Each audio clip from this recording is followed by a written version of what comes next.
Ura e madhe e Kuksit mbi lumin Ndrim përfaqëson një nga veprat më të rëndësishme infrastrukturore dhe inxhinierike në Shqipëri.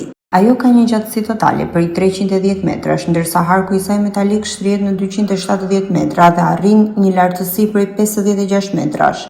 Ura është projektuar me 4 korsi lëvizjeje, nga 2 në secilin drejtim, të ndara me barierë trafiku. Konstrukti mbështetet nga kavo çeliku, që lidhen nga bazamentet deri te harku kryesor i urës, duke i dhënë asaj qëndrueshmëri dhe një pamje imponuese. Struktura metalike e harkuar peshon rreth 5000 tonë dhe është ndërtuar pa këmbë mbështetëse në ujë, një veçori që e bën ato të veçantë në tipologjinë e saj. Investimi për ndërtimin e urës dhe rrugëve lidhëse ka qenë rreth 40 milionë euro, ndërsa ajo konsiderohet një nga urat me hapësirën më të madhe në Ballkan për këtë lloj konstruksioni.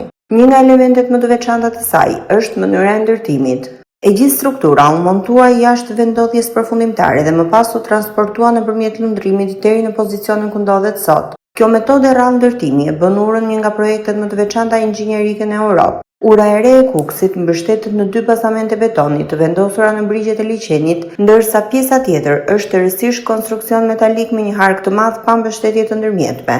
Përveç rëndësisë infrastrukturore, ura ofron një panoramë mahnitse mbi liçenin e Kuksit dhe peizazhin përreth. Pamjet spektakolare që shpalosen nga kjo urë kthejnë çdo kalim në një përvojë mbretëllëse për udhëtarët, duke e bërë ato jo vetëm një vepër inxhinierike, por edhe një atraksion të veçantë turistik.